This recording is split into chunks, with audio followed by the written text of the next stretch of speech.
Hello everyone, hope everyone's doing great. Today we're going to talk about migraine.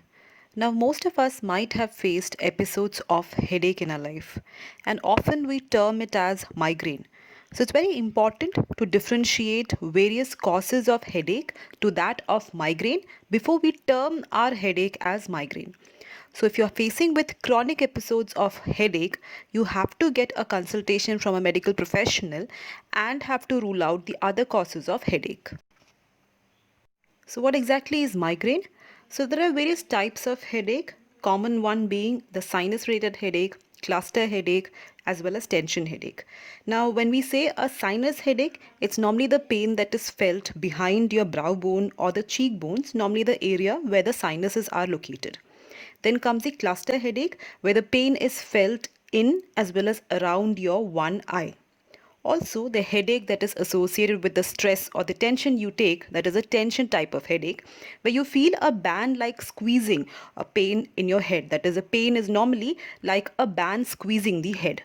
Now, often migraine is associated or triggered by certain factors like excessive stress. Then comes loud noises, loud or bright lights, the menstrual cycle in females, extremes of weather, if you're too much fatigued, if you're stressed, if you're facing with certain sleep disorders, and also certain food substances.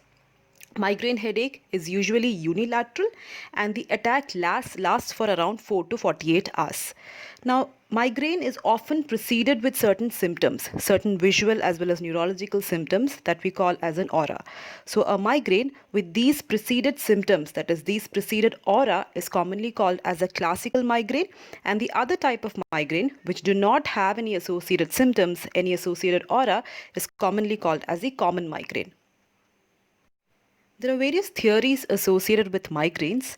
The first one being the vascular theory. Accordingly, there is intracerebral blood vessels constriction, or we call as intracerebral vasoconstriction, which leads to the aura associated with migraine. And along with that, there is intracranial or extracranial vasodilatation, which leads to headache.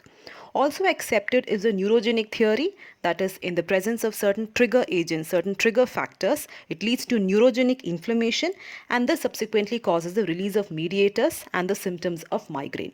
Presently, the most accepted theory is a neurovascular theory, according to which there are neural events which leads to the activation of the blood vessels as well as the release of certain mediators, and this ultimately leads to the symptoms of migraine in the patient. Often, before we diagnose a case of migraine, we have to rule out the other causes of headache too. Now, we've already seen in previous slides there are few common conditions which are associated with headache, like the problems with temporomandibular joint, the sinus related headache, cluster headache, tension headache, as well as headache related to the problems of your neck, that is, for example, a cervical spondylitis. Now, on the other hand, there are also a few other conditions which are life threatening or serious, which are associated with headache or which come up as headache being one of its symptoms. For example, the subarachnoid hemorrhage, then intracerebral hemorrhage, the CNS infection, increased intracranial pressure, glaucoma, cervical artery dissection, the cerebral venous sinus thrombosis, hypertensive encephalopathy, few ENT as well as dental infections, pseudotumor as well as preeclampsia in pregnant ladies. So that is why migraine is commonly called as the diagnosis of exclusion. Generally means that in order to diagnose migraine, the other possible cause of the symptoms, that is the other possible causes of the headache, must be ruled out or excluded. So, pharmacotherapy of migraine often starts with identifying the trigger for the headache, trigger for the migraine.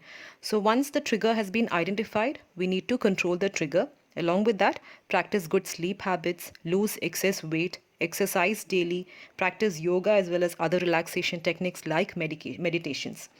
Now, in case you have an acute attack of migraine, the treatment therapy is divided into mild, moderate, as well as severe. That is according to the type or the severity of your headache or your severity of the migraine attack that you have.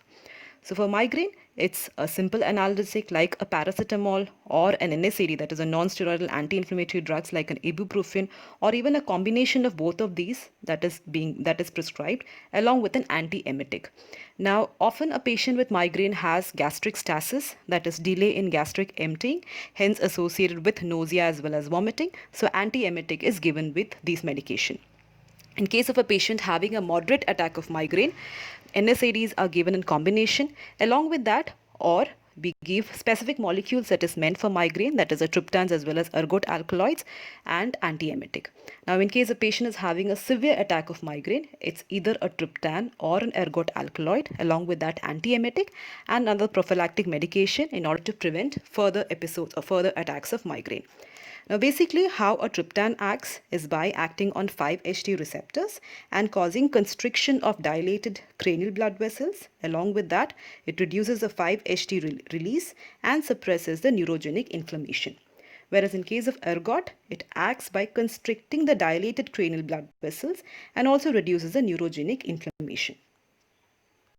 So when we talk about the strategies for migraine therapy, as we've already seen before, it starts from the preemptive therapy, that is the preventive therapy, wherein we identify the trigger and the trigger is controlled in order to prevent any acute attack of migraine.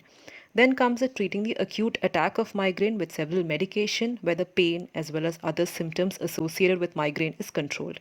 And lastly is a preventive treatment or the prophylaxis wherein we prevent any future attacks of migraine or even decrease the migraine frequency.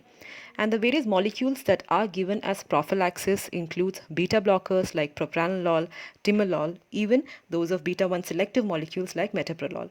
Then the tricyclic antidepressants like amitriptyline, the calcium channel blockers like verapamil as well as flunarizine, and also anticonvulsants like those of valproic acid as well as topiramate. So, in a nutshell, the treatment of migraine is a combination of various factors, starting with the diet regulation, exercise, supplements, sleep modification, meditation, hydration, then coming with the medications that we give as well as other therapies. So this brings us to the newer modalities in the treatment of migraine, which is in the pipeline or is under development. Starting with Kefali, then there is Gamma-Core, the STMS, as well as various other molecules that targets the inflammatory mediators. So as far as Kefali is considered, the main mode of action is by producing certain transcutaneous electric stimulation of the trigeminal nerve, specifically the supraorbital as well as the trochlear nerve.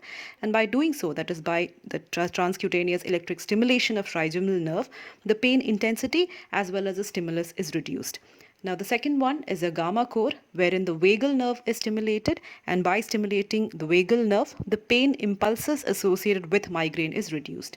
The third newer modality which is under development is the STMS or the single pulse transcranial magnetic stimulation, and as the name suggests, this basically causes the deliverance of certain magnetic pulse which basically reduces the acute attack of migraine.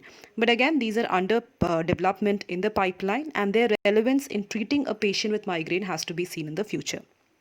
Along with these several modalities, there is also certain molecules which are being developed that specifically targets the inflammatory mediators, even those of monoclonal antibodies. So this remains as the key takeaway from this session, that is, not all headache is migraine. So if you're facing with chronic episodes of headache, you have to consult a medical practitioner, a physician, and rule out different causes of headache. So thank you for now and stay safe.